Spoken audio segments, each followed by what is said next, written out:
มาสูงพี่น้องเขากูก็กูกวนยินดีครับตอนเข้าสู่ช่วงข่าวใจทุนในค่ะเนาะเมื่อในข่าวก็ดีป้าพี่น้องเขากับตัวลาเฮ็ดหนังป้องไก่ในค่ะเนาะกับตัวเต็มมือตีมันตัวถึงป่วยเย้าป่วยอะไรกินในค่ะเนาะคิดง่ายๆก็ค่ะเนาะเย้าก็ก่อนดีๆกับตัวในก็ผักพี่น้องเขาติ๊กไลน์ติ๊กแชร์ติ๊กติดตามบันพองค่ะเนาะเพราะว่าพ่อมาก็ผัดด้วยจำกันค่ะพี่น้องเขาอนตั้งชุดในก็เขาก็หนังไก่มาในค่ะเนาะหนังไก่ที่เปิ้นขายเป็นทงที่เป็นหนังมันหลายๆนั่นค่ะเนาะอันนี้ดีเป็นหนังคอค่ะเนาะว่าหนังคอในเขาสิกในให้มันเป็นเพียนค่ะเนาะเพราะว่าหนังคอมันดีเป็นตรงม้วนใช่ไหมค่ะเนาะเขาสิกให้มันเป็นเพียนในค่ะเนาะนั่นคือมันดีจิ้วชุกในค่ะเนาะในก็ใส่เกลือค่ะเนาะอันเครื่องกิริยามันค่ะเนาะเขาก็ใส่เกลือแล้วก็ใส่พองหวานในค่ะเนาะ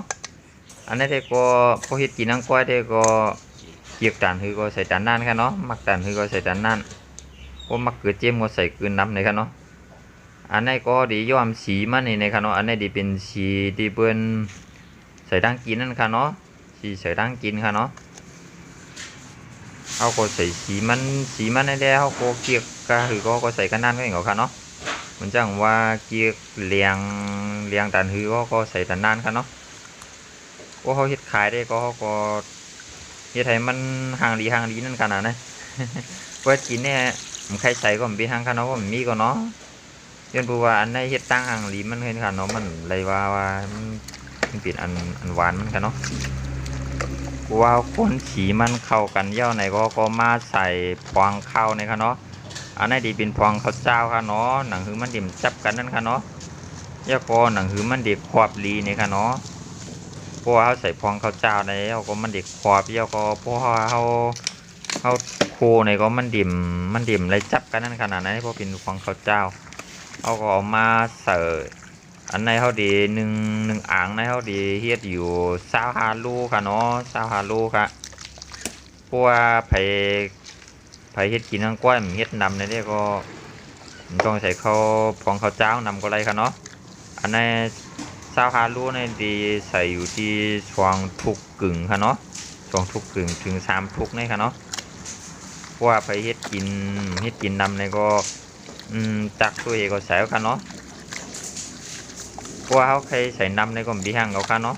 เพราะใส่น้ำก็มันดีเลยน้ำในขนาดนี้อันนี้ค่ะเนาะพอใส่อีกก็มันดิ่มพกควบมันดีจับกันค่ะเนาะมือเขาดึกควรให้มันเข้ากันอยู่นั่นก็เขาก็ตั้งน้ำมันไหวในค่ะเนาะให้มันเหลือว่าน้ำมันเหลือเยี่ยวในก็ใส่ล่วงไรเยี่ยวค่ะเนาะให้มันเหลือค่ะเนาะนี่ค่ะเนาะให้มันปวดขึ้นกำเหลวค่ะเนาะพอใส่ก่อนเนาะเพราะว่าเขาเฮ็ดนำก็ต้องหนูเป็นมวยเยอะๆนี่ค่ะเนาะผมใจมวยเยอะได้มันก็เข้ากันนะนี่ค่ะเนาะเพราะว่าเขาล่วงเขาก็ค้นปั่นในค่ะเนาะหนังคือมันดิ่มจับกันนั่นค่ะเนาะเขาก็ใกล้ค้นปั่นอินค่ะเนาะเอามีทั้งเอาล่ามอันบนเฮ็ดเอาถักมาเฮ็ดก็ไรค่ะเนาะผมเฮ็ดน้ำนี่ค่ะเนาะเขาก็ใกล้ๆคนพืชที่ไหนปั่นค่ะเนาะให้มันอย่าเป็นกวนนั่นขนาดนั้นเพราะว่าเขาผมกวนนี่มันดีกว่า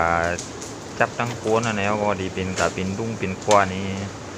มันดิ่มผัดกันมันก็ดิ่มเคี่ยมดิ่มห้างดีเยอะก็ดิ่มชุกในมันขนาดนั้น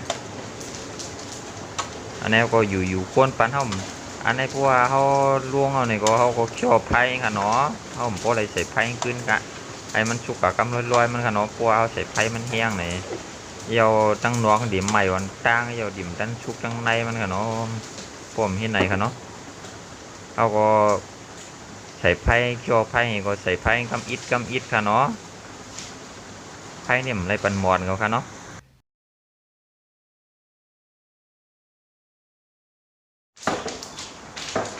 อ๋อในค่ะเนาะเพราะว่ามันชูเปียเขาตัวพวกป่นกว่าหมอก30 นาทีในก็เอาออกไรเอาค่ะเนาะในค่ะเนาะ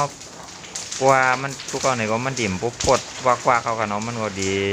เย็นเพียบเขาค่ะเนาะดิ่มมีพดเอาค่ะเนาะเขาก็ประมวลนั้นก็ตักออกแล้วค่ะเนาะจากนั้นแคมเรียบเอาค่ะเนาะเขาก็ตักใส่ทรายเอาไว้ให้น้ำมันยวดนี่ค่ะเนาะ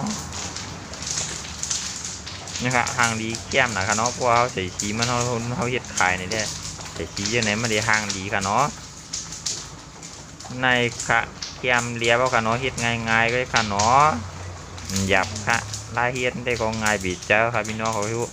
ว่าหมดแล้วก็กินแล้วค่ะเนาะก็การตื้อขวานหนูค่ะ ได้ค่ะเนาะ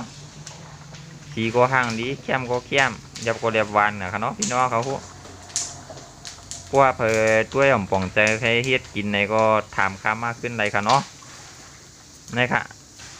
พวกเหมือนแล้วก็เข้าชวบแล้วค่ะเนาะงับในก็กินแล้วค่ะโอ้ไปกลางเดือนไหนอีนี่ครับดึกลูกหนือไพ่มาก็มันจะไล่เนี่ยนะวานบีใจพี่น้องเขาให้หัวใครเคยกินลองจ้ามเฮ็ดกินด้วยค่ะเนาะพี่น้องเขาเนาะว่าไผ่ไปเลยติ๊กไล่ติ๊กแชร์ติ๊กติดตามในก็ติ๊กไล่ติ๊กแชร์ติ๊กติดตามปันเฮียงครับพองกันเนาะเหมือซุงกูก็ค่ะพบกันคลิปเหมือตั้งนานดีมากเลยค่ะเนาะเหมือซุงกูก็ค่ะ